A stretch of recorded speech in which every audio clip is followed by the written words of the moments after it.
Hey guys, welcome to After Hours with me, Jimmy Thistle. It's a great episode tonight or today, whenever you're listening. The new day is Friday. I seem to have dropped myself into having a Friday release date, so I'm really chuffed about that because it's difficult to know when to kind of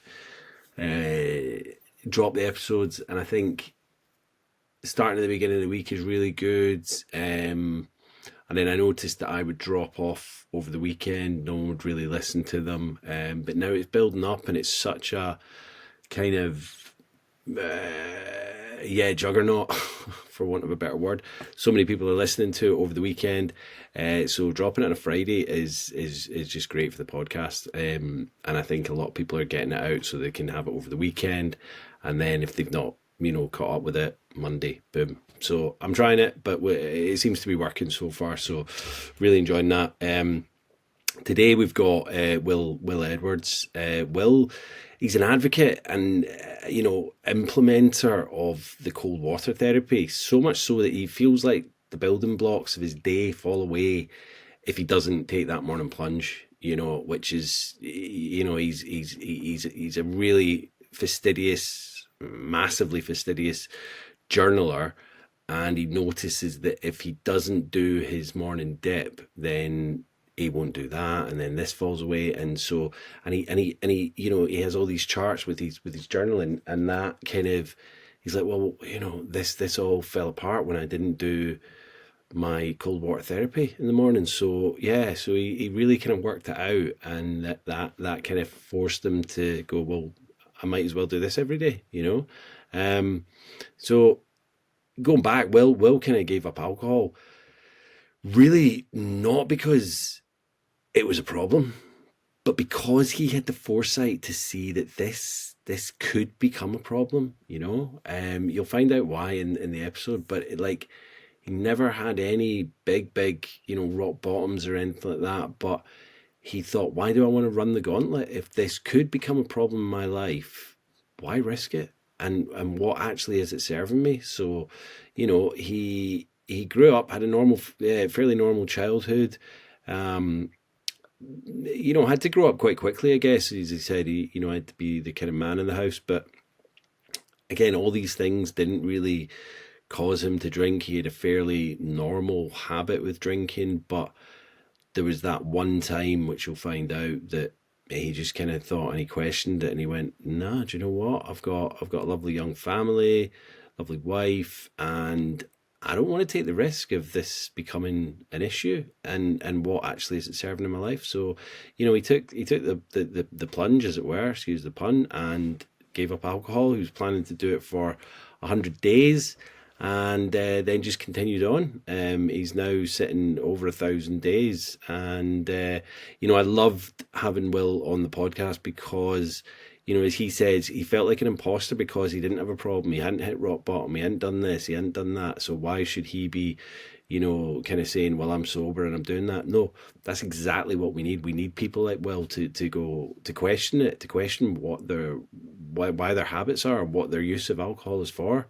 And and I just think, I was so chuffed that he decided to come on the podcast because, as I say, I want more people like Will to come on and just tell us their story, that they're sober for whatever reason, but it doesn't have to be rock bottoms and drinking vodka in the morning like me. So yeah, really good chat with Will, and can't wait for you guys to listen. So sit back, listen for the similarities, because you might find yourself like, if you're a friend of mine, or you're listening to this not because you have a problem with alcohol, but because you just want to listen to it and you enjoy the stories, but actually, have a think about your own kind of drinking habits, because we might all be similar to Will in the respect that,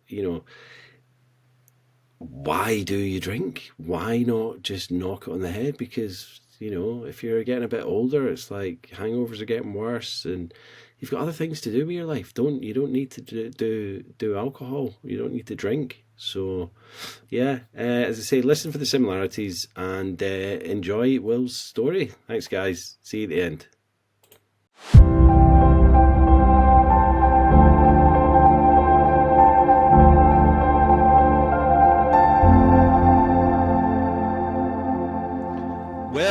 welcome to After Hours, mate. How are you today?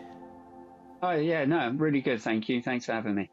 Yeah, no, thanks for coming on the podcast, mate. As I say, I feel like I know you because I was listening to Louisa's podcast. When did it come out? Was it like April, May that you were on that? Yeah, around about that time. Yeah, really quite early on this year. Yeah. Yeah, so I listened to it again today. It's a great episode. Louisa's an absolute legend. And so have you been in the cold water tub this morning? Yes, yeah. About 6:30 this morning I was in there. So slightly later one than normal. Yeah. Yeah, because is it normally about 5-ish or something you get up and yeah, sort of. start your day? Yeah, I normally get up at around 5:15, depending on the day. But Right. yeah, try and get in before the madness of the day starts. Yeah, and I mean we'll get into that, but as I say, you've been well. I mean, I use the word inspiration. Inspiration's only when you start implementing things that someone that's inspired you's done. And I haven't actually started doing any of the cold water therapy. I do get up early because I'm a gardener, so I like to get up early and do that. But I tend to get up and kind of read the news and have my breakfast. So there's a group that go for a run. And then they go for a sea swim, a sea dip in the mornings on a Tuesday and a Thursday. So I was so close to doing it this morning, but I didn't. And I know that doesn't count, but like it is one thing that I'm kind of gearing up to do. So do you recommend? Go on. This is probably the best time of year for it, in my opinion, in that the air temperature is starting to cool in the morning. Yeah. And the water temperature is still not horrific. So you've got the nice balance between the two. It's enough to take your breath away and really get the benefit without being so much that it puts you off doing it again. Yeah, I mean, I was speaking to Heidi. I hope she doesn't mind me mention her name. She's alcohol free as well. And she was saying that none of us enjoy it.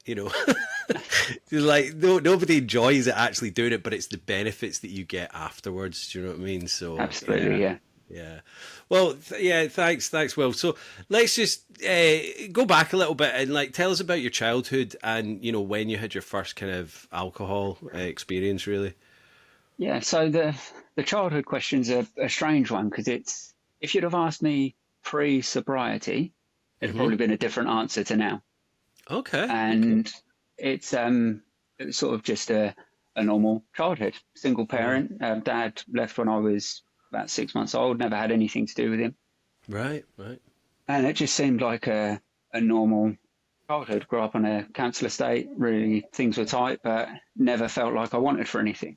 And then as I got sober, I started to look back a little bit more. So it was actually, I know we'll probably get into it a bit more later, but the reason I decided to do a year sober to start with was because I just had one of those days. I was stressed.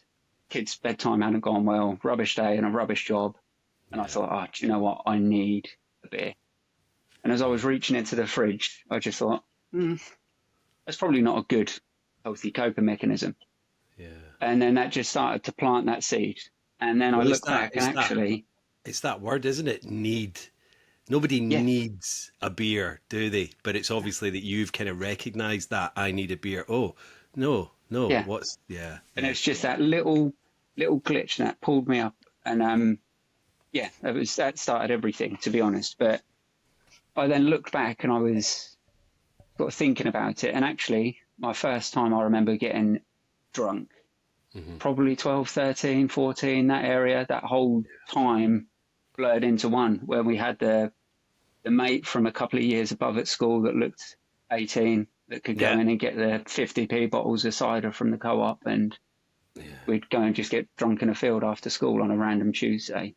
And I think that that situation seems so common in that nearly all of the podcasts I've listened to of your sort of previous guests have had that similar age range, that similar time.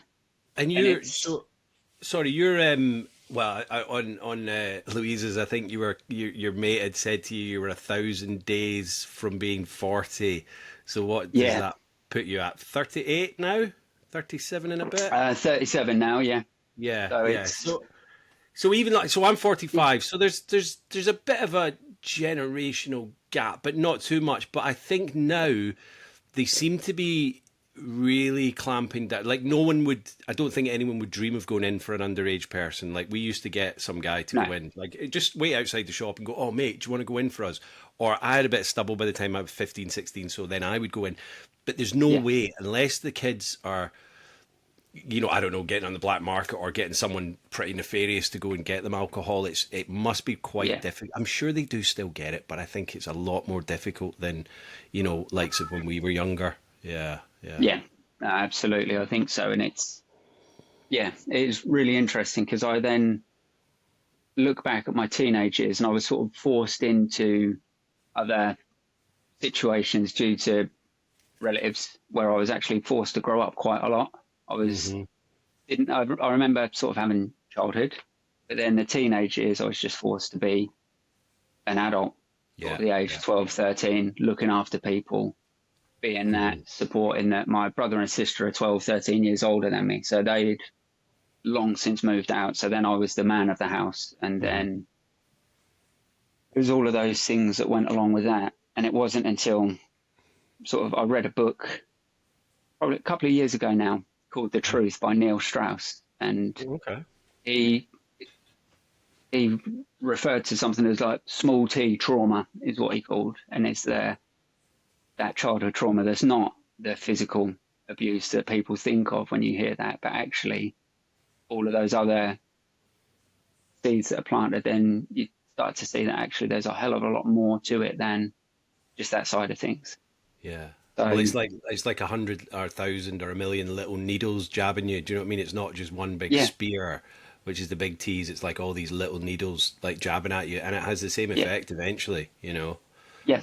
And it wasn't until I sort of going into sobriety and learning more about it and more from the addiction side of things, even though as we've said, that didn't sort of sit with me, but I know people that it did. And I listened to an audiobook by Dr. Gabor Mate called In the Realm of Hungry Ghosts. And there was this real correlation between childhood abuse and addiction further down the line and choices of addiction and what sort of trauma that led to. It was really interesting.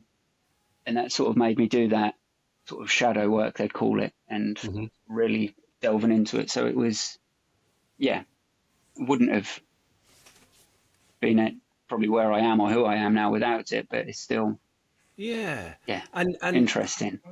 what I'd like to talk about is because so I know we spoke a little bit before, and obviously from listening to you and Louise's episode, and that day when you just thought, I need this beer, hang on a minute. It's like you've done, like I don't know if you've heard of SMART recovery, so it's self-management and recovery training.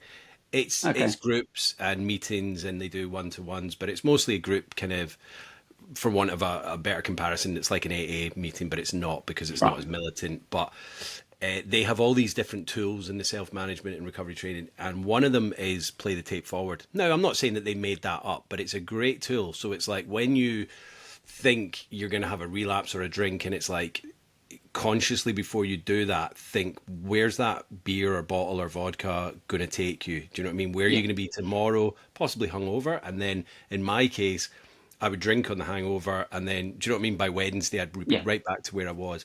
But it sounds like you've almost already played that tape forward, like even further down the line. You were talking about, where that would lead you. Yeah, it was sort of, because I know a good friend of mine, he set up a cold water group, and he's very open about his sobriety and his recovery. A guy called, he's on Instagram as Dare to Dip, Sam Phillips. Oh, yeah, I know. Yeah. And from sort of just talking to him and some of the people he's with about their sobriety, I was very much aware of addiction. But then in that instance of thinking, right, this isn't a good coping mechanism, you can then almost, it was like a tunnel of playing it forward. So like, well, actually, you can see how this could then lead to that, and how actually, ultimately, I then felt that it was how arrogant of me to think I could be the person that wouldn't happen to. Like, it's almost irresponsible to keep trying. Yeah. And this is someone that I'd maybe go out drinking a couple of times a year, and I'd never know, one wouldn't be enough, and I wouldn't know where that cut-off point was. It'd end up ruining at least a week afterwards. And making a fool of myself in the process. So it's not And like it's there was, yeah, yeah, I mean, I think that's great. You know, and how almost irresponsible of yourself, that whole mentality around that, because it's not like when I was 14 and I had my first drink that I planned to become, you know, someone with alcohol misuse disorder. You know, I didn't plan on yeah, becoming an alcoholic. I didn't, it wasn't like in the cards. And it doesn't discriminate. You know, it can happen to anyone, and even someone that is maybe drinking Friday, Saturday night in a leisurely pace, but if they're reaching for that bottle when they've had a bad day at work or a good day, they're a couple of traumatic experiences, in my opinion, away yeah, from using that more and more and more as a coping mechanism. And that's the slippery slope, because at the end of the day, let's be absolutely. honest, it's not. I know there are things that people say, oh, it's a DNA, or it's your makeup, or it's hereditary, or this and that. At the end of the day, it's a drug. No matter if Yeah, you take a lot of an addictive substance, which alcohol is a massively addictive substance, you take a lot of that, you're gonna end up being addicted to it. You know, even on a yeah, small scale, and it's crazy. And that's what I'm trying to, you know, with the podcast and things. And I really appreciate you coming on, because I know that you, as you say, you weren't at that point, but you no, thought that is a possibility. So, and everyone, it's a possibility for everyone, you know. yeah, And I know. absolutely. And it is, yeah, I didn't, it wasn't a case of the way I drank, I thought, God, this could happen to me. Mhm. But you thought, how, like I say, arrogant to think that it wouldn't happen to me. And if Yeah, there's still that chance, then why would you run that gauntlet? And exactly. it's so, yeah, and it is why I vowed this year to try and do a bit more about the sobriety side of things, because Hmm. I felt like such an imposter for so long because I wasn't an addict and But I've just, you shouldn't feel no, like an imposter, because do you know what? Like, we need more people like you that are kind of, you know, banging the drum, championing us all. Because let's be honest, I don't want people to get to where I was. You know, I no, was, before I even opened my eyes in the morning, I was hoping there was a dribble of vodka left, and that's not a nice place to be. But I didn't know how to get out of it, and I didn't want to be there. But it's that weird, like, the one thing that you almost know is doing you the damage and is killing you. It's the only thing that is your savior. It's this yeah, weird kind of, you know, it's like, and you know that you're like, even before I got to as bad as I was like, right, I'll give up for a couple of weeks, and then I'd do that, and then I'd be like, oh, I'm okay now, you know, because it started going out my system. So I think, well, I'll go back on it. I'll be fine. I'll drink yeah, moderately, and I can't do that. So yeah, no, so that's the thing. We don't want to get people. We want people to kind of realize that it's serving no purpose in their life, you know. And I yeah, think that's what you're kind of absolutely. showing, because, like, even so, tell us about your kind of cold water therapy that you're doing. So that was, again, I started that probably 18 months or so before going sober. So Right? it was Yeah, yeah. during at the time of the second COVID lockdown, that Ah, horrible weather, the Christmas dark, one. Yeah, miserable. Yeah. yeah, I yeah. got redeployed to a care home with the job that I was doing. Uh-huh. And during this time, I was like, actually, I'm going to make this time. I was away from the job that was causing me so much stress. And I thought, I'm going to put in some healthy habits. Sam had been doing the cold water therapy. I was like, I'm going to introduce that. I'm going to start journaling. I'm going to make sure I'm hydrated. I'm going to try and up my activity.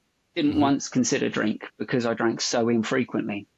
Yeah. Um, but then with tracking all of these habits, you then notice the pattern of like, well, I had a drink that weekend and then I didn't do cold water therapy on Sunday. I didn't do it Monday. I didn't journal. I didn't read. And you then start to see this pattern. And for me, once I then started to set some real goals for each year that I wanted to achieve, Hmm. I knew that there wasn't any wiggle room to have a Yeah. few weeks of the year where I was feeling rubbish and not doing the things to lead towards it. So it became a sort of, that was my how almost to make it easier to not go out for a couple of drinks at like a weekend, or Hmm. to not reach for a beer if I'd had a bad day, Hmm. because having it on paper of this is how it affects everything else made it again a silly choice to do it when I had these goals that I wanted to achieve. Yeah. And it's, I mean, it's interesting because I suppose not everyone maybe had like the routine, not everyone's got the routine Yeah, set out. Like, I want to go and do my cold water swimming or plunging and doing this and doing that. If someone's gone out for a few beers on a Friday, Saturday night, and then they'd maybe planned on going for a walk or maybe going to the park with the kids, but they thought, oh, I won't do that because I feel like yeah, crap. You know what I mean? They're not noticing the patterns. And yeah, so with your journaling, and like I remember from Louise's, you've got it all kind of almost like a grid yeah. reference, like you've got all that done. Now, were you as fastidious with this, if that's the right word, before you kind of, have you always been like that, in kind of keeping No, records, or is not that more really. just No, it's a kind of something a, I tried sort of when probably about 15 years ago. I went through like gratitude journaling, trying to get into the right headspace after going through a horrible, quite traumatic relationship and breakup, yeah, and that really worked well for me then. And then I got into the brilliant relationship I'm in now, and I was like, well, I don't need it anymore. yeah, And then I had blips at work where I was off ill with stress at work and sort of introduced it back in. And then, like your 2 weeks of sobriety, I was like, oh, well, I'm fixed now. I don't need to carry it on. yeah, And then it's now I'm on, I think, my seventh or eighth journal that I go through the last 6 months to a year.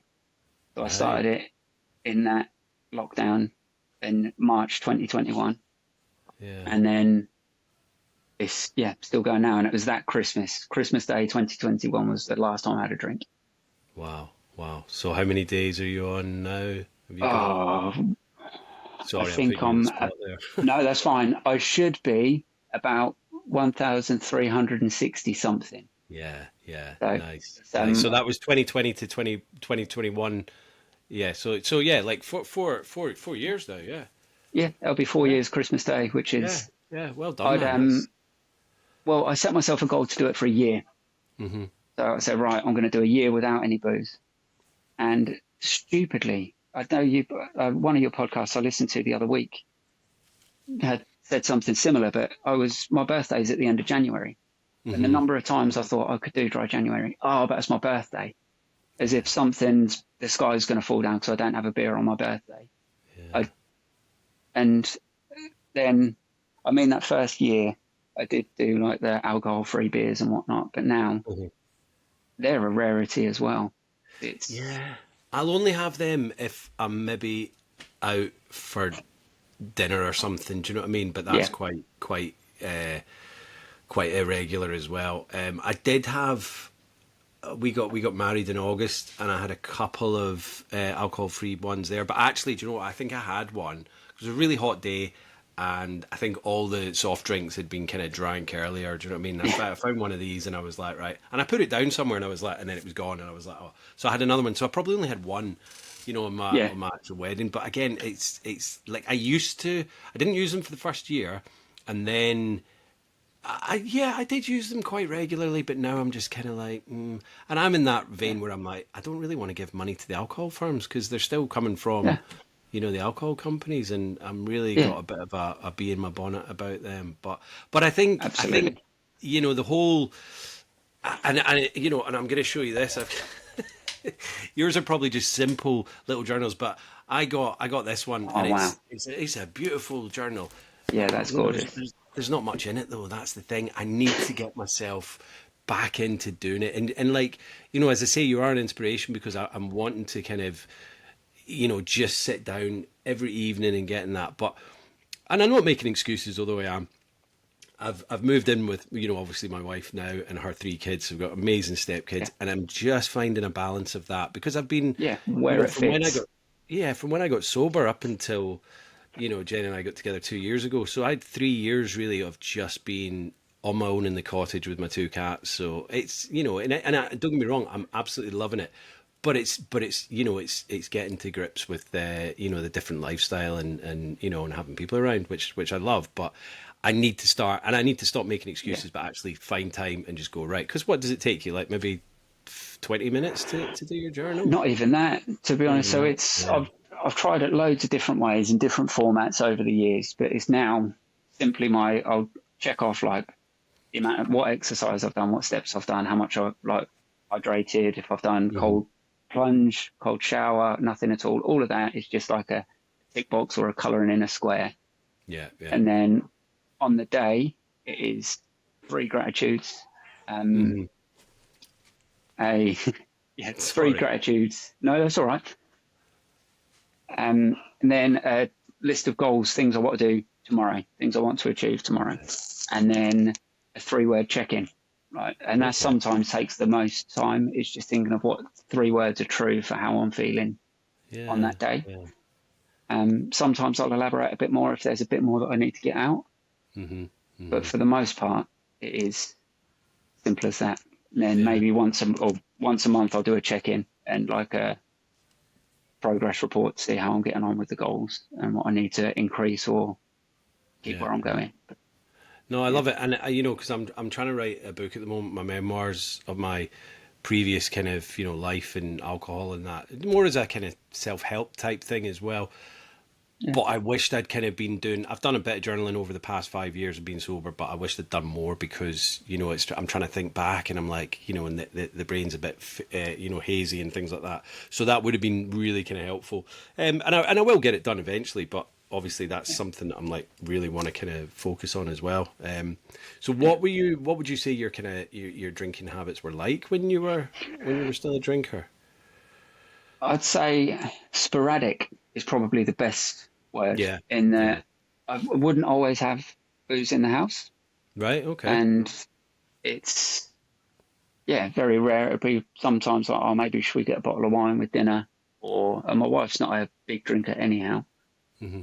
Um, and then if I went out, that was really the problem in that Yeah. I just didn't know my limits, didn't know where enough was enough. And there's been times, even as I've got older and potentially more sensible and mature and become a parent, it was still Hmm. maybe not being as reckless or as stupid, but still not remembering getting home. Yeah. Or, So like blackout, isn't it? Yeah. yeah. And it's sort of, there's times where I remember I just always used to walk home from nights out through quite a rough area through the Hmm. park. There's times I remember leaving the club and then waking up on a bench 4 hours later. And Yeah. it's not actually, it's terrifying when you step back. You laugh and joke about it with your friends at the time, but Yeah. yeah. So it was a few times a year getting Yeah. wrecked and then regretting it for days afterwards. And that's the thing. And It's it's, like even as guys like I fell asleep in parks as well in all sorts of places, and sometimes you go back to an after party, you didn't know the people, and you'd end up waking up on a sofa or something, and there's loads of people yeah, around you, and you're like, where the hell am I? But it's like thinking back how lucky we are. Like you're saying, you walk through like a rough estate. It just takes the yeah, wrong look at one person, and not only that, we're guys. But what about women that are going out on a Friday, Saturday night, or and getting absolutely trolleyed and putting themselves in the yeah, most vulnerable situations? Not putting themselves there, but they are putting themselves in a vulnerable position because they're not fully aware of their surroundings and what they're doing and who they're yeah, talking to. And it's all for what? Just a couple hours of fun, even if it is a couple hours of fun. It's yeah. And that's, how much fun is it if you can't remember it? Is the, exactly, uh, yeah, and it's, yeah, but it's, yeah, I look back, I've never been able to moderate at all. Like, it's not, no. yeah, I don't remember any night that is either, it was either one extreme or another where it's like, it's just not working. I'm not getting drunk tonight, or Yeah, yeah. being completely wrecked. It was never that balance of like, yeah, it was the right amount. No, I think it's I as if think it was a competition. I need it all.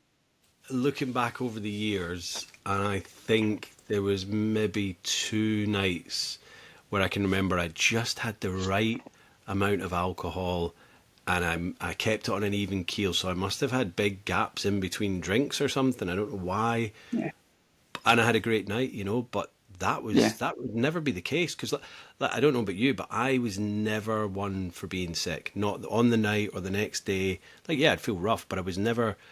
You see some people that they end up spewing up and then that's them done for the night and they either go yeah, home or they just don't have any more drink. They drink water and then they're fine.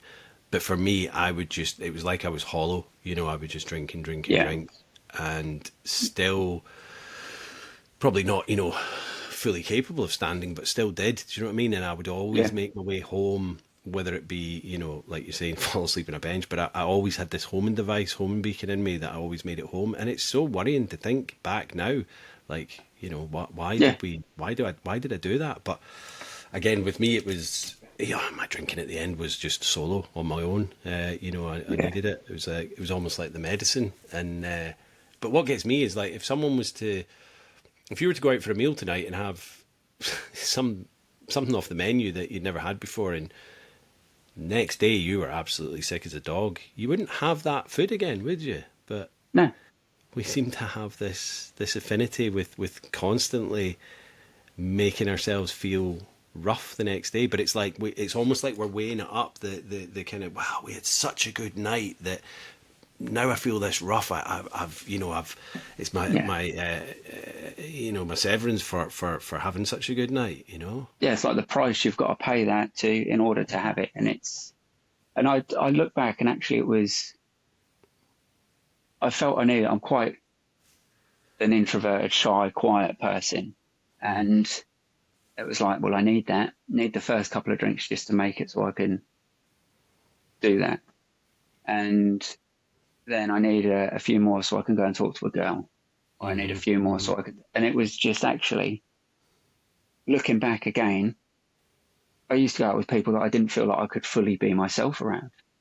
Right. So it's then like that, trying to fit in, trying to do it. I used to go out with all the football crew and I've never kicked the ball in my life. And it's like, right, I just do that to fit in. Yeah. But then when I first got sober, the team that I used to work with, I hated the job, but the team were brilliant. And they were a real team that I could fully be myself with. So actually going out with them, fine, because they knew me. And was that, sorry, was that actually, when you got sober then? Well, yes, yeah, that first year. When you went alcohol free. Yeah. Yeah. And I went for one of the guys' birthdays and I was like, oh, I'm dreading it because I've got to put up with the whole, what are you not drinking for? And I had a couple of like little one-liners ready, like if some of the guys were like, oh, why are you not drinking? It's because I don't want to end up with tips like you've got, mate, or something, or even just the old faithful, I'm driving or I've got to do this tomorrow. Yeah, I've got to be with the kids, or I've got to run, or I'm on antibiotics. All of these little ones that people have, said to do. Yeah. And then I just went, actually, I don't drink. Yeah. It's not I'm not drinking at the moment, or I'm having a year off. It was, I don't drink. And that closed it off. They were like, okay, fair enough. Yeah.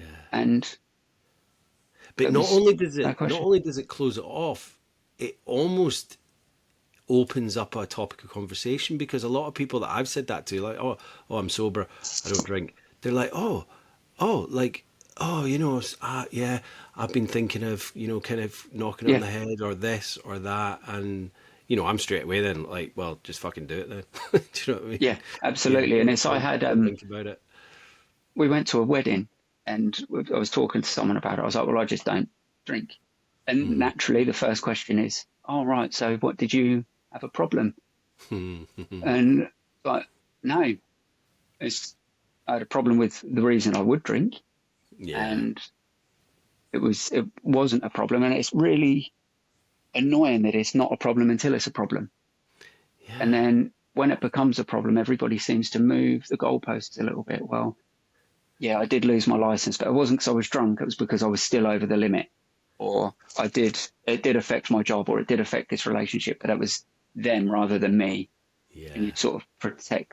So it's weird. Society's weird that it wants to protect alcohol. It wants to make everything else be at fault, and that's the last chance saloon. Like it's alcohol at the least. At the very extreme cases, that's alcohol's problem. Because even from what I've spoken to different people, and myself included, the doctors don't even want to say, why don't you give up alcohol for 3 months? They don't want to say that, because they think that that's going to fall on deaf ears, or it's not going to be a popular diagnosis or whatever, but it's the simplest. I think, and I'm not a doctor, obviously, but I think it would solve a lot of problems if people just kind of gave up alcohol for 3 months just to see what it's like. And if it doesn't solve maybe your depression or, your sleep or your clarity or your mental kind of awareness, if it doesn't help on any of that, then take it to the next level and get medication for whatever's going on. But at least try that first. I was put on medication, and like I said before, I think I was probably stinking of alcohol when I went into the doctor's office at like 12 o'clock in the day, because I'd been drinking vodka that morning. So why wasn't that, red flagged? It's insane. But yeah, you're right. I've had all the excuses in the past, but I was the same as you. Eventually I was just like, do you know what?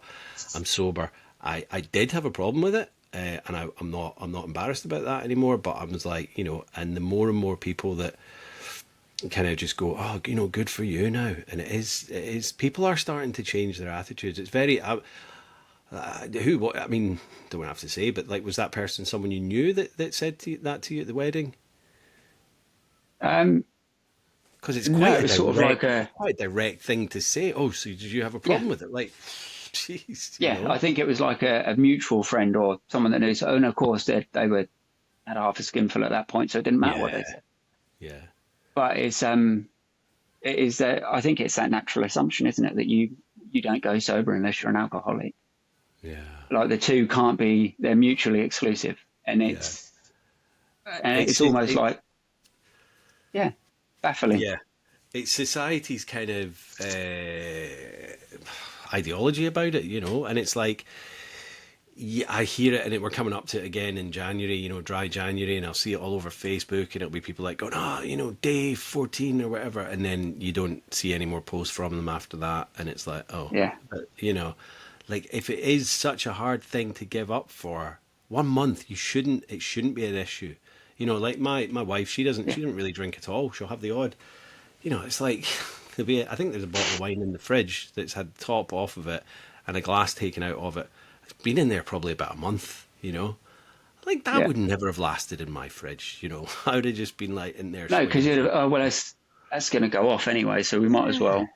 Yeah, it's not going to taste the same tomorrow, so exactly. But like for Jen, she can drink and leave it, and she did give up for 6 months, not on purpose. She just joined one of my sober seasons group. And ended up doing 2 seasons, and then she was done, and she was like, oh, right, okay, I've done 6 months. But it wasn't an issue. But I think there's a lot of people that do dry January, and they get to the end of it, and they're counting down the days till February. They're white-knuckling it, basically, and it's more of a problem than I think we care to admit in society, And I think that's actually, there was the Tom Holland podcast, probably last year, the year before, with Jay Shetty.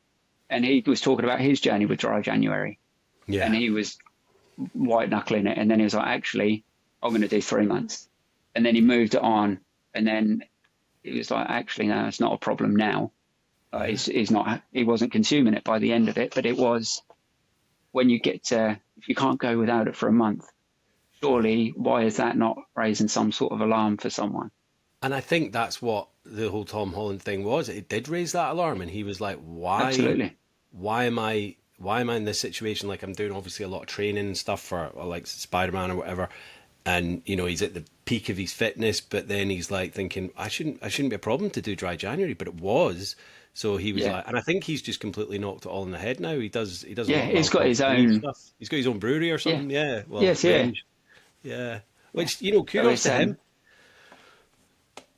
And absolutely, he's seen that gap and what he wants, and brilliant. And I think there's a lot more famous people are coming out now, which is great. You get the few that are jumping on the bandwagon, but there's a lot that are, they did have like Anne Hathaway. I think she's quite a number of years sober, but she kept it quiet, and now she's come out with it. Lulu, I saw an article. I think she was on. It was either This Morning or GMTV or whatever they're called. She's 12 years sober, and she's 76 now. Lulu, the singer. Yes, yeah. Yeah, she's 12 years. So it became a problem for her when she was 64. Yeah, and you think, yeah. And again, you think at that point, you're not going to it's not going to happen then. Yeah, Yeah, exactly. Or just why give up, crack on. Do you know what I mean? But obviously yeah, she's had the amazing 12 years of sobriety and health and just loving life again. But absolutely. she was like she always drank her whole life and parties, whatnot. And then I think I haven't read the full article, but there was like some traumatic event or whatever, and it just started becoming a kind of daily thing until her Yeah, family were like, "You possibly need to do something about this," and she was like, "Okay." So she went. I don't know if she did any 12 steps or anything like that. As I say, I need to read the article and watch the thing. But I think she's brought out a new book as well. I've emailed her today to see if she wants to come on the podcast, but I don't know if I'll hear back. We'll see. We'll see. So watch this yeah, space. I'd love to that'd have be Lulu good. on. Yeah, I mean, she's Scottish. I'm Scottish. Why not, Lulu? Come on. yeah, It'd be amazing. exactly. Yeah, yeah. So, Brilliant. like, how? I mean, we've spoken about how was it when you first got sober, but did you like after maybe 3 months, 6 months, did you ever have any cravings or think, well, I've done that now? What was it that kind of made you think I'm done with alcohol for life? Was it a turning point or whatever? It wasn't actually anything in particular, but I just remember getting to it was probably about 6 months in, and I thought, you know what, actually, I'm done. It doesn't add anything to my life. It takes Yeah, things away from it. yeah. And when you look back to the person you are, or certainly for me, it was like the parent I am when I'm hungover.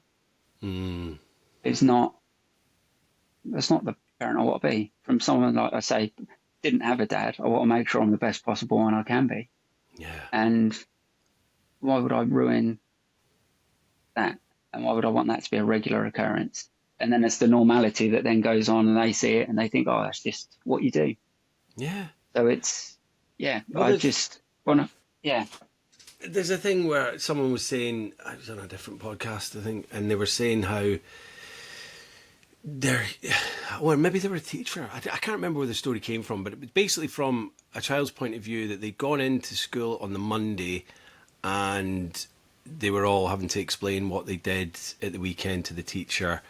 And one of the kids was like, well, we were supposed to be going to some play park or whatever, but we just stayed in and played on the iPad or whatever. Do you know what I mean? And it was yeah, like it was the middle of like spring, beautiful sunny day, sunny weekend, and these kids had just stayed in on the iPad. And I think the person or yeah. the teacher, whatever, was like, that sounds like maybe the parent was ill or whatever. But you can imagine that, and you can see it a lot where the parents are hungover and they're like, just get the iPad. We can't be bothered going out. The only Yeah, time they probably go out that day is go to McDonald's or something. Do you know what I mean? And yeah. and it's like that in itself. It's not direct child abuse, but those children, they've It's only got almost abandonment, isn't it? It's yeah, like, they've only got yeah, 2 days out of the week that they need you and they spend time with you, unless they're at clubs or yeah, whatever, and that is the time that you need to be giving them your utmost attention and yeah, kind of love and adherence, because otherwise, just sticking them in front of the iPad is yeah, as you say, it's yeah, abandonment. All because you wanted to go out on a Friday night and you probably had a babysitter to do that anyway, so you weren't seeing them on that night. And it's like, yeah. yeah. Well, I had a guy No, on, it's not been released yet, but he was saying how, because I was saying to him, what was it like when he released himself back into society and started going to the pub and things. And he said, you know what? He was like, when I started going down and having a few non-alcoholic drinks and things at the pub with friends and that, he said, I was just bored. And then I was like, I've got my wife and kids back at home. Why am I doing this? I was like, yeah, exactly. yeah, Like, why are you out when you've got your family and that's what you've decided to do with your life? So they're at yeah, home and you're out down the pub, even though you're sober. But he was like, yeah. So he's like, I'd just rather spend time with my family. yeah. Um, I've got probably a couple of hours in me. And then when people start getting incoherent, loud, sloppy, I'm then off. I'm done. But is that true? I've sat there at times and just thought, I need an yeah, excuse to get out of this. yeah, Or yeah, thinking, right, judging by how drunk is everybody, can I get away without them knowing that I'm leaving? yeah. And I mean, Jen's great as well because we'll go to parties and things and we'll stay till about 10, 11 o'clock. I think the latest we stayed is 12 o'clock. And, I'm all right. And most of our friends, they don't get fully sloppy drunk or anything like that. Some of them do listen to this. But it's like, it's like, well, we're just doing the same thing. We're just standing around chatting, and for me, it's like it's too loud to have a proper conversation, So I'm Yeah. like, I'd rather just I'd rather meet people in a coffee shop or something. I'm not adverse to staying out late, but nowhere's open late. We've got one coffee shop No. in town that's open till 10. And I was speaking to that lady Heidi. She was saying her and a friend want to open up an alcohol-free bar in the Isle of Man, which I think would be brilliant. Like if you're drunk, you're not getting in, Yeah. and just do mocktails and stuff like that. Have music, but you'll notice that the Yeah. volume levels won't be massive because people aren't shouting over at each other, And Yeah. that's the No, thing. yeah, Yeah, that'd be we've brilliant. got. And it is. Go on, sorry. Oh no, I was going to say that is something that you need because it's Yeah, actually being able to go out and not. Because even if you're out with someone else that's sober, you can't have that conversation in a pub because exactly. everybody else gets louder. Yeah. This, and then yeah. and then they keep repeating themselves, and it's like we've got Oh, we've God, got we've yeah. got we've got a kid's birthday party at the weekend, and Mhm. like it's in the afternoon, but I'm just hoping there's not going to be alcohol there because I just think why Yeah, is there alcohol at a kid's party? It's like it's not for the adults, it's for the kids, and but we'll see. I'm not judging, but I just think it's like there's a time and a place. Um, absolutely. Yeah, yeah. yeah. Um, yeah, so do you still think that alcohol has a place in our society? Like, as in, I know it's a difficult one because I'm not saying that we're going to outlaw it or whatever. And I think the question is more kind of evolving as the podcast's gone. But it's a weird one, isn't it? What are your thoughts on It that? is because it's. I think those rare unicorns like both of our wives that can have a couple of drinks and they're all right for the night, or Yeah, yeah, they'll go out a few times a year, won't even be hungover, just have a few, yeah, and it's fine. Yeah, absolutely. Fill your boots. yeah, I'm not one of those people. yeah, And it's actually knowing how I felt after a night out or how I feel on a night out. And there was times where it was like, I don't feel like I'm myself yet, so I'll buy a shot while I'm getting around in. Or, and it's actually like, well, it's not a game. It's not a competition who can drink the most or get the most drunk. But I don't, I don't know. There's not an event. There's not a situation. There's not anything that I've had that would have been made better if I was drunk yeah, since I've yeah, been sober. And there isn't. And because of that, I don't think, for me, no. yeah, And I think anyone that really, like you say, 3-6 months gives it a real try, yeah, they'll start to see. I'd challenge anyone to get to the end of 6 months where they've not been white knuckling it and hoping and counting down to month 6 to comfortably get to the end of that point and then want to reintroduce it. yeah. I don't think that would happen. Exactly, because it's like, well, what are you going back to?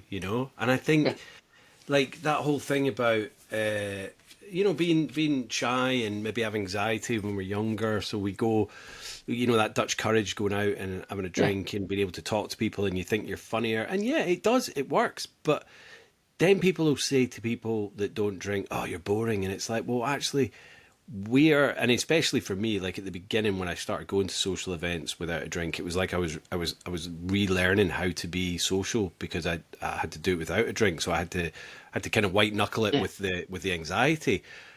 So what all those people that are drinking are, I think they're lacking that kind of sober social skill, and I think there's a yeah, huge swathe of the nation and probably globally that are using that to kind of to go to events, and it's like yeah, people need to force themselves to learn how to do these events without having a drink, because they'll get the benefits eventually, and they'll say, well, yeah, oh my god, I can drive home, I can do things the next day, I can I can have yeah, proper conversations, with deep conversations, not just crap. yeah. And I think I used to hate small talk. Couldn't think of Mm. anything worse of being on the playground trying to talk to another parent and, or yeah, anything. It was always something with other parents that I didn't know that would always terrify me. Yeah, But as the years have gone on, actually, I will have a conversation and quite an important, meaningful conversation. Maybe not hugely deep, but hmm, I'm better at having small talk now. because I have to. I don't just drink through it and skip those steps. And so it is I know. adding that part into life as well. Well, do you know what? And I mean, this is, so like when I was drinking and I'd go in the shop, my head would be down and I'd go up to the counter with my bottle or whatever and then get out of there as quickly as possible. I didn't want to see anyone or be recognised with anyone. And then I guess, like, through life, we kind of, I'm not speaking for everyone, but like me in the past, when I would like maybe see someone in the supermarket and just see them over the other side in the aisle and you'd be like, oh my God, right, I'll go this way. Because you don't want to have to stop in the aisle and go, oh my God, conversations. But you know what? Like today in Tesco's, other supermarkets are available, not sponsored by them. But I was in there, we've only literally got Tesco's on the island. They just have a monopoly on the island. But I was in there and I saw Heidi out the corner of my eye but I had to go over to another counter because I was getting whatever. And then I actually went and sought her out in the aisle. I was like, well, I want to speak to her because like we've not seen each other for a while, and I wanted to catch up, rather than just going, oh right, okay, I'll go down this aisle, and then and that's kind of, we know that as human nature. I'm not saying everyone's like that, but that's tend to be, oh, I don't want to get caught in a conversation. I'm like, why not? It's going to take up like 2 minutes of your time, But I think there is a lot of anxiety in life, and I think a lot of people mask it with alcohol, and it's a crazy kind of situation to be in. Again, I'm kind of blanket covering everyone, but we kind of know that these things are the way that society is, and it's quite sad. But I love the fact that you saw the way that it could have gone, and kind of chose to kind of cut the snake's head off before it got any worse. So yeah. And what is it you do now? Well, what's your job? So I work within the NHS with people that have had heart events. So I work as an exercise instructor for a cardiac team. Cool. Yeah. Because you used to be in fitness. You used to be like fitness trainer, was it? Yeah. Yeah. So I was personal trainer, gym management, all sorts for years. Got work-related stress. Then my oldest daughter was born, and I realised that life's too short, and I'd just rather do anything and be happy. Yeah. So I left the industry completely, and I was a roofer. So I went back to a job that I'd done when in my late teens. So I was a roofer for the best part of the year until this. I'd worked with people, getting them in shape, getting them ready for events, but I had a couple of rehab type roles that I'd done with people that had had injuries or people that had gone through cancer treatments and things, and getting them back to independence and life really lit something for me. So I then, after a year in roofing, I went and worked with a physiotherapy team doing rehab work for people. And that job over the space of 7 years really changed, and I wasn't happy in that role at all. And then this job came up. It'll be 3 years ago next weekend. Nice. And it's the first time, like I say, 37 years old, first time I can see myself doing a job up until retirement. Yeah. And I love it because I like my kids being able to see that you can actually like your job. You can do a job that you haven't got to go, oh, I've got to go to work. Yeah. I like it being something I was like, actually, and everyone in my team feels the same. And it's the satisfaction. So you're all coming into work on a Monday or whenever, shift starts and all that, and everyone's happy to be there. It's not like I worked in offices and like call centers and data entry for years and years. And sometimes I would work up through kind of managerial levels and all that. And then I would do something and end up losing the job or quit. But I was deeply unhappy in my work, Yeah. And I think that a lot of my drinking was stemmed from that. And I hear about people and I see people that are like, my job and I'll have a drink and this. And it's like, do you know what? Like, you're only here once. Like, I know that some people have got, the wife and the kids and the holidays booked and this and that and the mortgage and all that. But it's like, if it's making you deeply unhappy in what you're doing for a job that's possibly causing you to sink a bottle of wine every other night, then you need to change that up, And I know it's easier said than done, but like, what's the alternative? That you're just going to go through life miserable? And I think you said on, and I don't know if you've worked out who it was yet, but what was it? Living the same year every year for 75 years and calling it a life. I mean, I think that was Yes, yeah, so powerful and deep, but it can be a lot of people that are stuck in this Groundhog Day for their yeah. entire life, you know?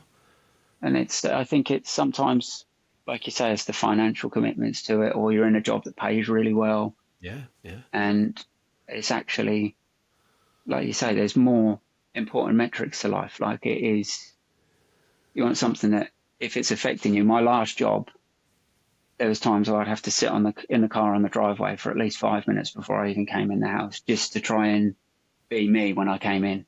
yeah, yeah. And if I'm having to pencil that into part of my day, I'm not willing to do it. No. And it is, like I say, stupidly grateful for what I've managed to find myself in now. Yeah. And it Yeah, and is, but also you're giving back. Do you know what I mean? You're doing something that's changing people's lives every day. Now, I'm a gardener. I'm not saying what I'm doing is anything like what you're doing, but I'm not just pushing numbers across a screen that's then no, gonna make someone at the top of that chain much richer. Do you know what I mean? And I know no, every job's not like that, but that tends to be what a lot of businesses are about. And it's like, well, yeah, what reward are you getting apart from, maybe a pension at the end of it all and some money in your yeah, pocket? But like, I love what I do because I'm outside, I'm keeping fit, I'm keeping healthy, I'm getting a fresh air every day, and I work for yeah, myself. And it's changed my life about. Maybe if I'd done that 10 years ago, I wouldn't have been in the situation that I kind of got to, but then I wouldn't be who I am now, and I wouldn't be sitting here, and yeah, living with a beautiful wife and her 3 kids. So life is funny, but I think time is now for people to kind of make a change and think, you know what? And it doesn't have to be that they've got a problem with alcohol. It can just be making that change in their lifestyle. To yeah, kind of yeah, to work through it all. absolutely. Yeah, Yeah, yeah, and like, do you regret getting sober? I mean, I know it really wasn't a big issue for you, but yeah. I mean, I don't. yeah, Do you call no, yourself sober, or would you say alcohol free, or yeah, I'd say it's a strange one. yeah, I'd just say I don't drink, but yeah, I am right? sober. I don't, Yeah, yeah, I wouldn't say I'm alcohol free. I would always right. say sober because I think sober encompasses everything, doesn't it? Alcohol free means I don't consume alcohol, whereas actually I know a lot of people that could say they're alcohol free, but they numb with other Yeah, substances that are yeah. doing I just the think they same. call it. I think they call it. I think I heard it today. What was it? Californian sober Oh or yeah, something like that. California sober. Yeah, Yeah. So Californian sober is like you're not really doing any like maybe cocaine, heroin, or alcohol, but you're still doing like THC and things like that because it's yeah, legal out there. So yeah. yeah. So and that as well was one of those things. I know people that use cannabis a lot, and I remember standing and talking to this guy, and it's like, any really good news, I'm going to get high. Really bad news, I'm going to get high. And it's like just shutting off from feeling those emotions and processing it. And then it erupts 2 years down the line. And then it's actually, I think I've seen it before, people going through the 12 steps say about feeling the feelings. And it is what it Yeah. is. Same as talking to that person in the supermarket, is that connection. It is, Yeah. yeah, I don't regret any of it. And yeah, Good man. I, I We think had a anybody guy. should try it. Yeah, I mean, and I think that's the thing. You know what? Like, if I do think everyone should try at least going for 3 months just to see the changes, and then it's like, you know Yeah, what? If you don't like it and it hasn't made any changes in your life, then crack back on. But yeah, if it is difficult to give up for 3 months, then I think you need to look at it harder. And if it's not made a change in your life, then maybe you probably weren't, you know, yeah, didn't have that much of an issue with it, like Jen and like your wife. It's yeah, one of those things. When I used to go to NA, and as I say, drugs weren't a massive problem for me. but alcohol's a drug, so NA was like open me with welcome arms. And I remember a guy contacted me right back at the beginning. I think I was like 6 months, maybe 9 months in, and he contacted me on Instagram, and he was local, and he said, "Oh, really, really struggling." And I was like, "Okay," and I thought it was going to be alcohol, but no, it was weed. And he came to a few meetings, and I still see him from time to time. I think we're still friends on Facebook, but he did have a real problem, and it was because of COVID. He was then working from home, and he was saying he would just wake up in the morning and like, maybe wait until maybe 11 o'clock, or then it became 10 o'clock. And he was just like, it wasn't really having a massive effect on his work, but he could sense that it was starting to, and then because he was just smoking it all the time, like, he wasn't really bothering to kind of, I know we couldn't go and see mates, but he wasn't, when it got to the end of the day, he wasn't like phoning his mates or doing video chats with people. He was just kind of lost in his own little cocoon. And because at first I was like, "Oh, you got a problem with weed," and I didn't really see how that could kind of be a comparison to like alcohol or heroin. But actually, do you know what? It was having a negative impact on his life, and I thought, yeah, good on you for reaching out and making that step. And you know what? As far as I know, I saw he did a big run not that long ago, and he's been doing loads of other stuff for charity and that. And I just thought, good on you. Like, he maybe still does it, but he probably doesn't do it half as what he did. He might have given it up completely. But it's just having that negative impact on your life, no matter what it is. And I think a lot of people need to kind of look internally, reassess what's given them joy in life and what's not, and what they're just doing because it's like, because our brains are like, what do they say, like a circuit board or whatever, and electricity will find the path of least resistance. And I think as humans, we tend to do the easiest thing possible, and then we get caught into habits and kind of the norm, which is absolutely we need to take ourselves out of our comfort zones, which you obviously do every single morning. And I'm going to start having cold showers soon, I think. It's I think it's that was the cold water that woke me up to everything and stepped into it. And as you already said, it doesn't get easier. And it's just remembering that, especially as we start to get colder and darker in the mornings, and it's like, right, actually, I know that my 3-minute ice bath is now going to take 10 minutes, 15 minutes, because I've got to walk around the garden and psych myself up for it for 10 minutes first. And there's always that battle. And every time there's been that battle, 100% of the time I've ended up in that water. Right. But my brain still, well, do we need to do it today? But then from there, it's led on to all of these other... If it's blowing a gale and it's chucking it down, and it's strange. If it's raining, that's the days I find hardest. Right. Because my brain says, we're going to get wet. I'm going out to sit in a giant bucket of cold water. I'm going out purposely to get wet. But because it's fallen from the sky, it's different. It's crazy, isn't it? Strange. Yeah. So what advice would you say to someone that was A, wanting to start like cold water therapy, and B, just kind of, getting sober like yourself? Is simply be just to do it. I think with the cold water, a couple of tips. First time I tried it was I had hair down to my shoulders, and I'd done a shower. And I'd had a normal shower. I stepped back, turned the hot tap off, cold tap all the way on, pumped myself up and walked in like this. But then the water hit the top of my head, my hair wrapped around my face, the cold shock, that gasping, that panic, my hair there.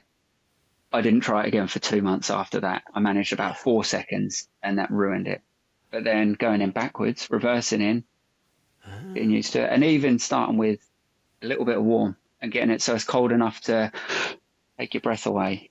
And then easing into it. Start with 20 seconds and build up. And for me, it was breathing rather than counting. I'd deep inhale for about 3 seconds, hold for 2, exhale for 5. If I do that twice, I know that I've got close to 30 seconds, and then I just built up from there. I live a 5-minute drive from the sea. And there is a group, they're called the Dare to Dip group, that meet every weekday morning, 6:30, seven Every thirty on a morning, yeah. weekend or a bank holiday. Yeah. Yeah, yeah. And it started off with with Sam, Dare to Dip. Mm-hmm. He set himself a goal to do it every day for 10 minutes for a year. Mm-hmm. And it was just him on day one. There was a few on day two, and it ended up being sometimes into three figures. There's been Wow. hundreds of people there. Just because of his And Instagram, isn't it? Yeah, and I think yeah, was it COVID when he started doing that? it was COVID, yeah. And then it's Yeah, sort of as it yeah. developed, and it's now, even without him going, there's still groups. There's a group chat that is, I've Wow. admittedly had to mute the notifications on because I cannot keep up. Yeah, yeah, yeah, yeah, Um, yeah. but there's like Yeah, birthday cakes always made, there's cups of tea, there's some real great things. yeah. But for me, being there for 6:30, 10 minutes in the water is 20 to 7, then getting dry, then talking to people. I'm not Mm-hmm. getting home until after 7 o'clock. And then the reason I do it is for that calmness, that reset, that de-stress. Yeah. It has the reverse effect because by the time I get home, breakfast's got to be on the table, lunchboxes have got to be made. So actually, having the pod in the garden, I'm done by the time I'd even be in the water. Yeah, yeah, yeah. That And makes sense. Yeah. it's Because so it's the way I'm thinking of doing it here is like it'd even be better if it was even earlier, because then I was thinking I'm going to go do that and then I'm just going to head off to work. Do you know what I mean? I'll have a shower yeah, later, but then I'm, yeah, be going to work like absolutely freezing my cojones off. So yeah. yeah, And it is that hot drink immediately after is the best thing. yeah. Like getting And it in to keep that body temperature up. is there any dangers from, kind of taking the first plunge, or should I go in gently, or like You what's? want to sort of really go in from more from like a blood pressure point of view and that sort of stress response.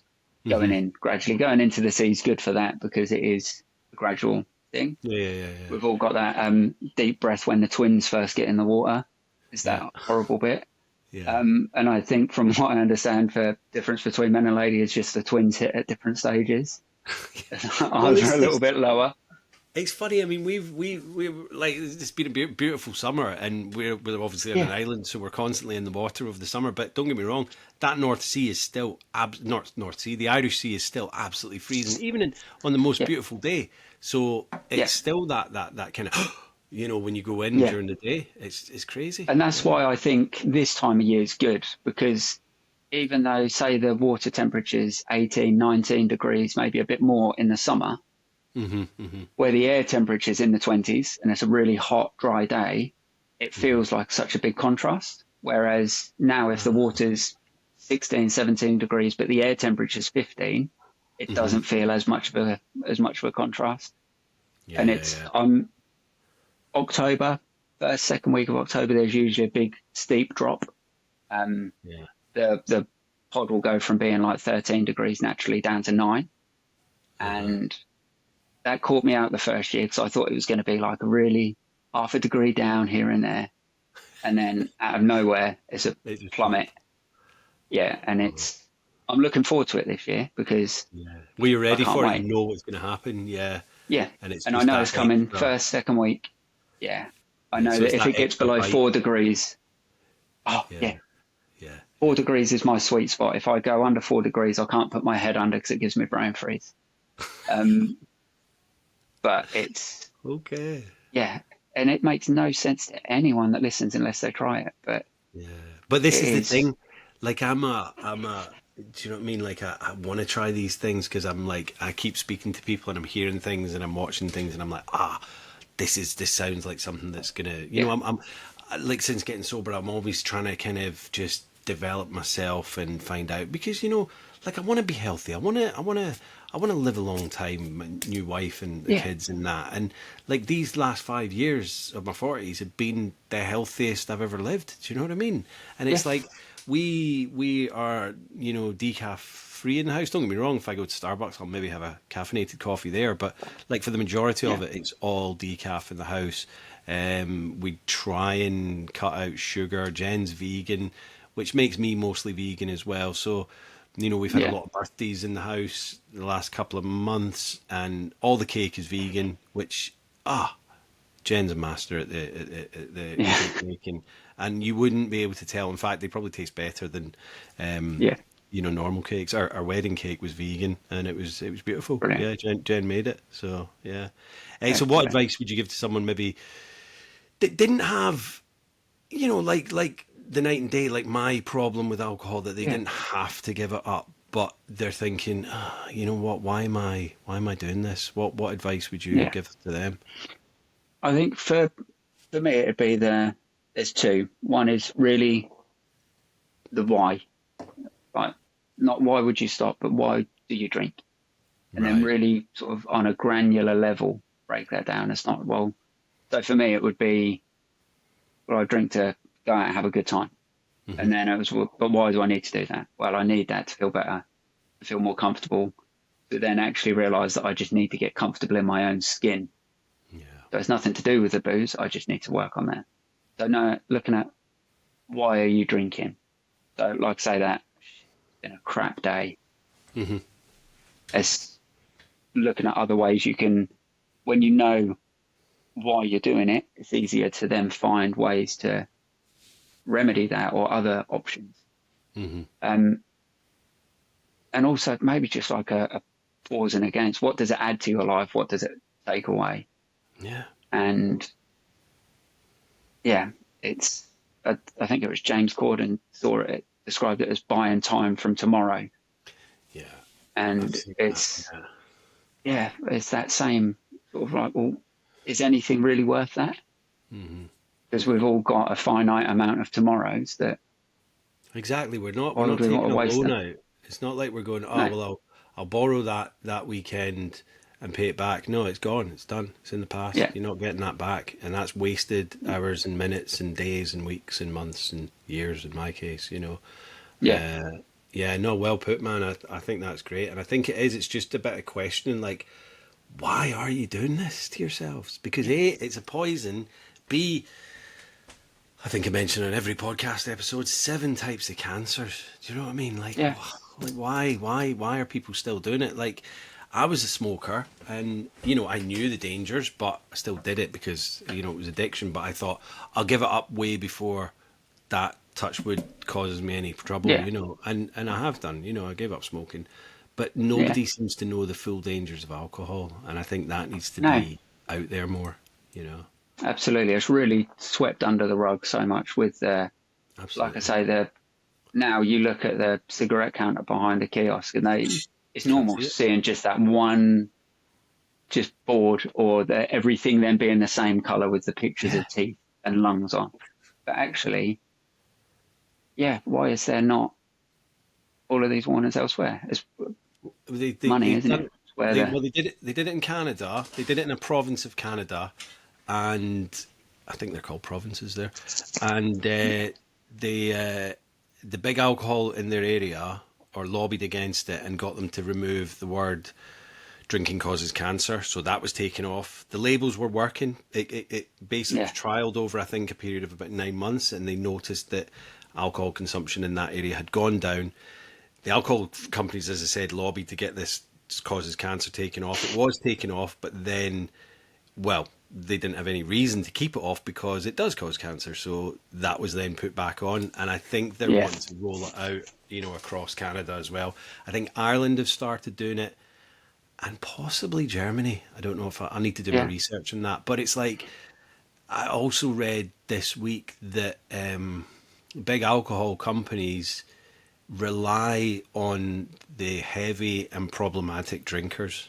They rely on them for their revenue. They know that a lot yeah, of people drink and they're going to parties and this, that, and the other, but they rely on the ones that it's doing damage to, basically, because they're the biggest customers. yeah, Because I was drinking a liter bottle of vodka a day, which is definitely probably your normal drinkers kind of maybe monthly supply. So they don't want yeah, to start scaring off these people, but even they can't even scare those ones off because they're already kind of hooked in it. So yeah. yeah, but And it it's is, sad that these companies, they know that this is what they're doing, but it's yeah, like it's like the kind of Bond villain almost. yeah, that they're allowed to do it, and They're allowed to do it, and they it's know they're yeah, doing it, but they just don't care. They just don't care at all. Jen and I just watched Dope Sick. I don't know if you've seen that with Michael Oh Keaton. no, it's on my one to watch. It's an amazing. I mean, it's a dark watch, but it's amazing and horrific to see that the Sacklers were just like, they just did not give a fuck. They were just like, no, Yeah. it's all about the money, money, money, money, and they knew And it was causing problems.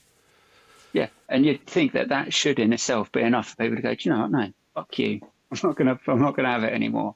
Yeah, But no, I just, and I see the and I think a lot of the correlation. time, Go on, sorry. Yeah. I was going to say, like a lot of the time, like the healthier stuff, the healthier foods, the healthier this and that is all done. We're going to distract you with this label, but we're going to fill it with all of this other shit that keeps you buying it and keeps you gaining weight instead of losing weight. Yeah. And it's like, well, it's a lot of the time we need to realise that these big companies don't have our best interests at heart. They Not only at care all. what their balance is saying. Yeah. And it's, There wasn't obese people in, well, there was, but not in the kind of dramatic way it is now. Like after the war in the 50s and 60s, yeah, there was rationing for a while, but there wasn't as much sugar content. There wasn't as much processed food, and it's just like, you can't blame people for being the size and shape they are, but it's because they're just being given, they're not able to kind of go, right, I've had enough processed food this week. Do you know what I mean? I try not eat as but it's having kids, it's sometimes easier to just stick some nuggets in the oven, but I'm not doing it every single night, but there are people out there where again it's the path of least resistance. They'll put chips, nuggets, not a single green thing on their plate because nobody's watching them and no one's saying, oh, you shouldn't really do that. They're just like, it's just there, so it's easy, I'll do it. And why am I not healthy? Why is my cholesterol going up? Why are my arteries clogged? Because you're not taking. And so it's not just alcohol. It's like we needed to, as a society, start taking better care of ourselves. And that's what I was saying. The correlation between, and I don't want to go into conspiracy theories, but the correlation between the big pharma and the big alcohol is so similar because everyone's going, oh my God, I can't believe that this big pharmaceutical company knew the dangers that it was doing to these people, but it was still willing to sell this drug to people and market it and put it out there. Alcohol's doing exactly the same thing, but no one's screaming out saying, how are they allowed to do that? Apart from a few of us like yourself and myself. Yeah. So I think we just need to keep banging that drum. Yeah. Absolutely. And if it's sort of, like I say, for me, it was always that it doesn't have to be a problem to be a problem. Yeah. And I love that actually. Yeah. It doesn't have to be a problem to be a problem. Yeah. It's when it's not serving you and it's not adding anything to my life. And actually, looking back at how different, I got one of my old journals out in August and I compared my monthly review in August this year to my monthly review that year. Mm-hmm. And if you'd have asked me how much different life was now, I'd say, well, it's not as stressful, so I've got a better job, but actually not much. I'm probably not that much more active than I was. I'm not doing this much more. And it's such a big difference in those small little changes. Mm-hmm. I've gone from, I think that month in particular, I've maybe exercised 8 or 9 times. Mm-hmm. And in a relatively active job and teaching 2 spin classes a week, that was my 8 times taken up. But now actually is what I got into running very reluctantly last year. I'd done a charity run for Alcohol Change. Yeah. And sorry. it was actually, no, it's all right. It was Michael Sargard, Happy Without the Hooch. He I love Michael. Caught me at a weak moment and he ended up guilting me into doing this 10K. And I thought being sober would stop me succumbing to peer pressure and making stupid choices, but it didn't. And then but that's subjective. Release. That's subjective. That stupid decision. Yeah. It's not. It wasn't a stupid decision. decision. Now, absolutely not. I as soon as I got that medal in my hand across that finish line, my training got more consistent, and I just done my first half marathon this weekend. Oh, you've done it? Yeah. Nice. Yeah, it was Sunday, and loved it. Again, got a new piece of metal. The dopamine dump has been refreshed. Nice. And so it's how was it? So last year I half-assed my training. I'd done like the odd 5K, built up, tried a 10K, psychologically, I hit my first 10K in training, and that little voice went, "Oh, you can do it. You don't need to try anymore." And then I took a month off training, and I wanted to get round in an hour because that seemed like a real benchmark for me at that point. Yeah. And I managed it in an hour and 5 seconds, which was really annoying. It can be. Yeah, you're like, damn it, Yeah. 5 seconds. If I hadn't have walked at that bit, and but this time I've really trained. I've had a program and I followed it for 3 months to really try and get it under 2 hours is what I wanted. Yeah. And I managed 152, and I loved every minute of it. Yeah. And it was, even there's quite a steep, a big hill that everybody had warned me about. And I think I'd built that up to be such, like, getting to base camp that when I got to it, I was like, oh, that was all right. Yeah. And I actually I'm enjoy sore. hills. I enjoy hills because I've been doing a lot of, so I did a half marathon in, I think it was a week or 10 days after the wedding, and it was a whole week. It was called No Rest for the Wicked. So it started with a half marathon, and then it was like a 10K, a 5K, then there was a hill run, and it was all these different things going on that, and it was like every night that week, like a week after the wedding or whatever. And but the half marathon I fully enjoyed, and I didn't get, I wanted sub 2, but I didn't get it, and I was just a bit kind of gutted. I think it was like 212 or something, but you know, it is what it is. But I enjoyed the whole week, and I thought by Wednesday, Thursday, I'm going to be dead. Wednesday was the killer mile, which was a mile up this really steep bit. But you know what? My strength was just building all through the week. Yeah. By the end of the week, I was getting PBs and stuff. Rather than being fatigued, my strength was actually increasing, which was just amazing. I've done... It's incredible. Well, I did a marathon. I've done 2 marathons. So I did one in 2008, and then I did another one in 2018. The one in 2018 was abysmal because it was almost like peak kind of drinking time, and I just wanted to finish it. Took me 6 hours. I did it, but I hated it.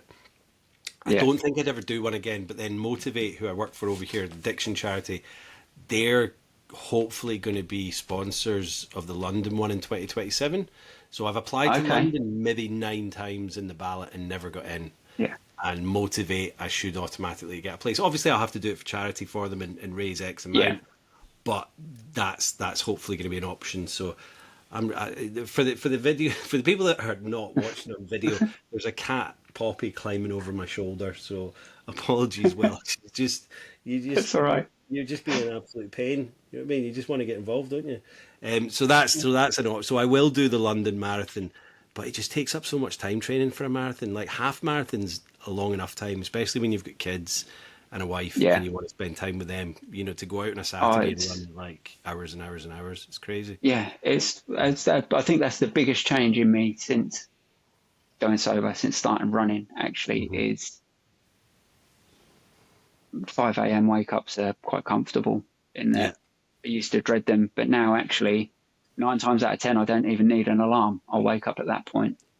I'll go out, and actually I'm already craving those dark dry winter nights, 5 a.m. where you've got the head torch on and nobody's around.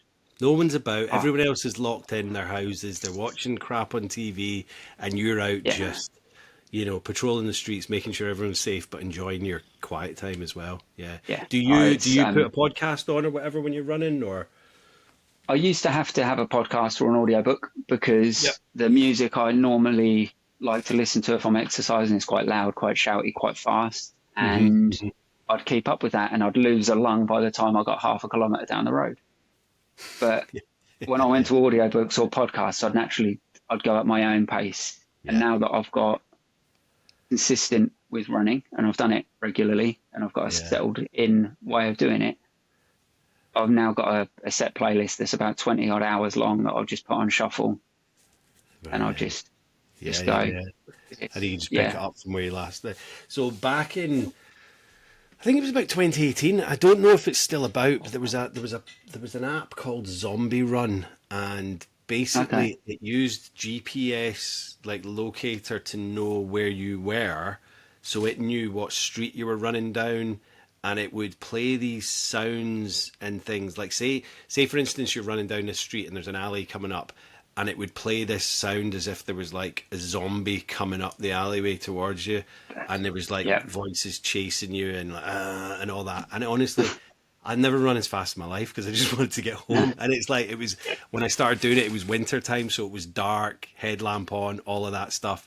So I might have a look and Yeah. see if it's still about Zombie Run. And it was really clever That because sounds horrific. it Yeah. worked out where you were, and it knew what was coming up, and it would say, right, there's an alleyway coming up, watch out for this. And it's, yeah, so I only did it a couple of times, absolutely shat myself, but yeah. Yeah. No, that sounds horrific.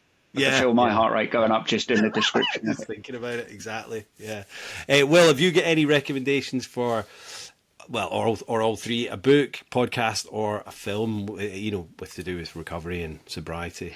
I think for me, in terms of books, it was really that, like I say, that In the Realm of Hungry Ghosts was a real eye opener when it came to just how he works with addictions and how it impacts everybody, as well as one I mentioned on the other podcast, Dopamine Nation, is a really interesting one as well. Just looking at how those dopamine and reward cycles work. Okay. And that's What was the initial one you said at the beginning? So there was Gabor Mate, and then the first one you mentioned at the beginning of the podcast. What was it? Oh no. Was it The Truth? The Truth. Who was that by? Was it Oh The yes, Truth? yeah, The Truth by Neil Strauss. So he was Nice. it's very so he's with sex addiction. So his first book, or the first book of his that I read, was called The Game, and it was about learning to be a pickup artist and to try and, because he was not successful with women and he wanted to be, and then he ended up developing sex addiction and couldn't, despite being in a very long-term relationship, couldn't be faithful, and he went down that side of things, but looked at his childhood and the small t traumas and all of the learned behaviours from relationships that he'd seen growing up, Yeah.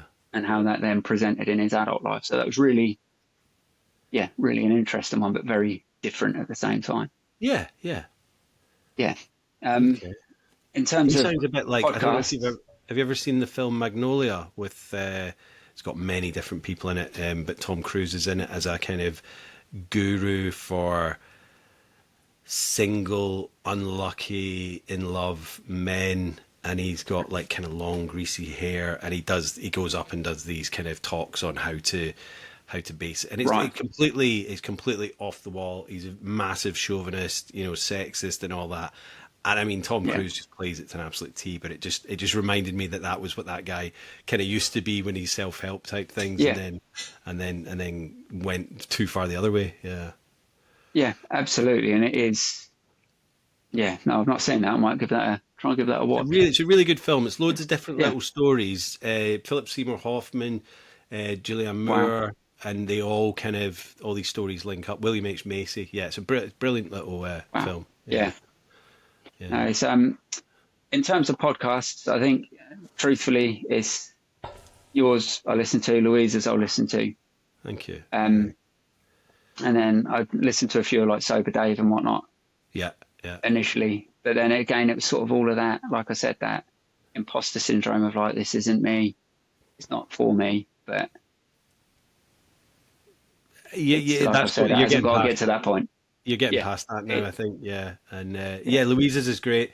Louisa had me on hers. I think it was last Tuesday, so I don't know when it's going to be out. I think it'll be a wee while because she's going to have a break and then come back, Okay. and then I'll be on there. So it might be towards the end of the year. But yeah, because I had her on mine, and then we kind of swapped around, and it was such a pleasure to be on hers as well. So I'm looking forward to listening to that as well. Yeah. Definitely. Yeah, cool. Brilliant. Yeah, well, thank you so much for coming on, Will. It's been an absolute pleasure getting to know you, mate, and meeting you. And Absolutely. Yeah. Thank you.